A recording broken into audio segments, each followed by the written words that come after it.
Have you ever just looked at the way we talk to each other online, in the news, everywhere, and thought, how did things get so broken? Why is it all just yelling? Well, what's wild is that the ancient Greek philosopher Socrates basically saw this coming, like 2,500 years ago. So let's dive in and see how his warnings from way back then perfectly nail some of the biggest problems we're facing today.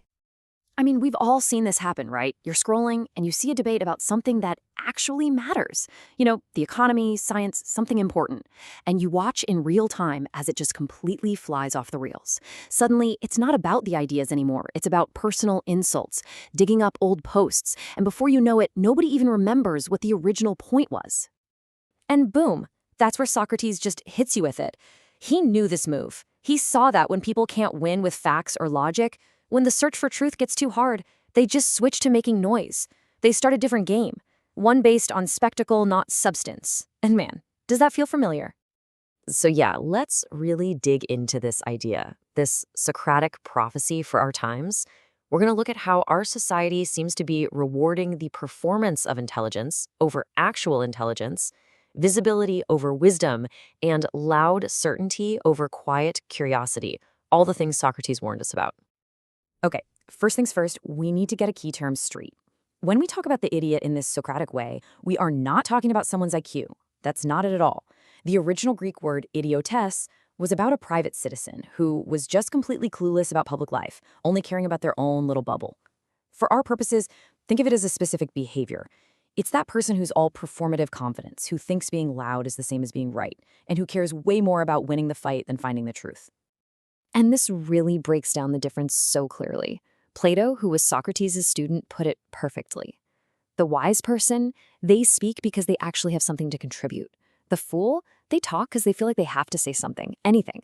One side is genuinely looking for what's true, the other just has to win, no matter what. One embraces that things are complicated, the other just fakes being certain about everything. And this leads us right into the first major symptom of this whole mess, the way we've started to value confidence over actual competence. It's a world where looking like you know what you're talking about has become more important than, well, actually knowing what you're talking about. So why is that? I mean, really, think about it. Why does it so often feel like the person shouting the loudest, the one who is 100% certain they're right, is also the one who knows the least? Turns out, there's a really well-known psychological reason for this. It's called the Dunning-Kruger effect.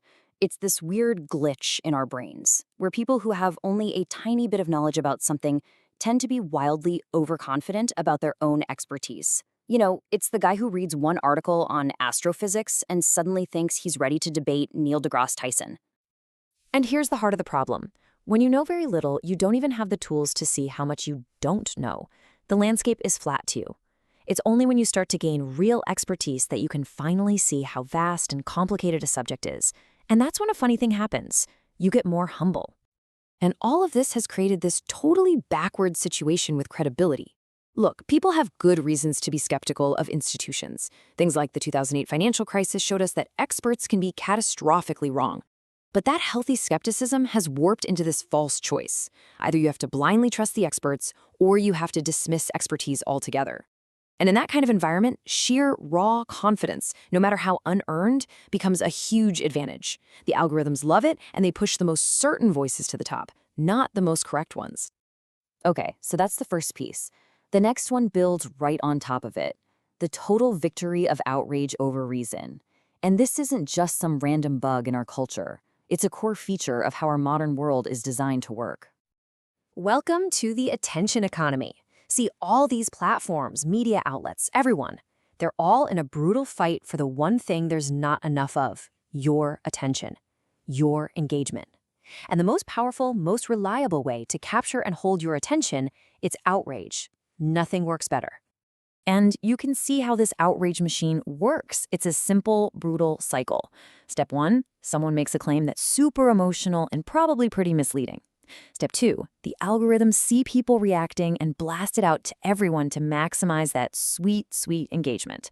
Step 3, we all split into our emotional tribes around it, and by the time the careful, nuanced fact check comes along, way too late. The story is already set in stone. The system isn't built to make us informed, it's built to keep us angry. And in the middle of all this noise, you hear Socrates' voice with this simple, almost impossible challenge: think for yourself. That means having to stop, take a breath, and ask yourself, wait a minute, are my emotions being hijacked right now for someone else's profit? So, if the loudest, most outrageous voices get all the airtime, what happens to everybody else? Well, that leads us directly to our third, and honestly the most chilling symptom of all: the slow takeaway of silence over substance. There's actually a psychological term for this phenomenon: pluralistic ignorance. It's a weird situation where pretty much everyone in a group privately thinks an idea is bad, but because nobody's speaking up, everyone assumes they're the only one who feels that way. So they all just stay quiet. And the bad idea becomes the official rule, just because of silence. And the reasons for this silence are, well, they're pretty clear when you think about it. People who actually see the complexity of an issue, the nuance, the gray areas, they often just stay quiet. Why? Because they know the social cost of speaking up is way too high. They know their careful, thoughtful points will be twisted and used against them in a dumbed-down debate that only wants simple, black and white answers. They're afraid of getting canceled, maybe even losing their jobs. So they stay silent. And the loudest, most certain voices win by default. And this all feeds into this bigger cultural thing we've got going on. We've become a society that worships the result and totally ignores how someone got there. We cheer for the influencer who got famous, even if it was by spreading lies. We admire the CEO who got rich, even if it was by exploiting people. We've dangerously disconnected success from any kind of virtue. Okay, so that's a pretty bleak picture. I get it. The big question is, what do we do? How do we possibly push back against all of this? Let's talk about building your own intellectual resistance. And Socrates, as always, points the way. He tells us that the answer isn't about getting better at winning Twitter arguments. It's not about crushing your enemies. The real path, the noble path, is to focus on improving yourself. It's an inside job. So here's your toolkit, your antidote to the noise. These are small things, but they are so powerful. First, practice intellectual humility. Get comfortable saying the 3 most powerful words in learning: I don't know, and the 4 most powerful words for growth: I was wrong. Next, engage with ideas charitably. Before you tear an argument down, try to understand it so well you could argue it for the other person. Then, curate your information diet. Don't just live in an echo chamber. Actively seek out smart people you disagree with. Reward substance with your attention. When you see someone being thoughtful and nuanced, share it, like it. Show the algorithms that this stuff matters too. And finally, just embrace uncertainty. It is okay to not have an instant hot take on every single issue. It's okay to just say, you know what, that's complicated. I need to think about that. And look, the key thing to remember here is that we're not going to fix all this with one big grand gesture. That's not how it works. Real, lasting change happens quietly. It happens in the millions of individual choices we all make every single day, when we decide to value curiosity over certainty and thinking over outrage. Socrates saw this coming 2,500 years ago. He spent his whole life trying to get people to wake up and just think.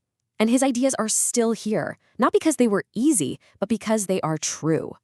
So the question he was asking then is the exact same one he's asking us right here, right now. What are you going to do about it?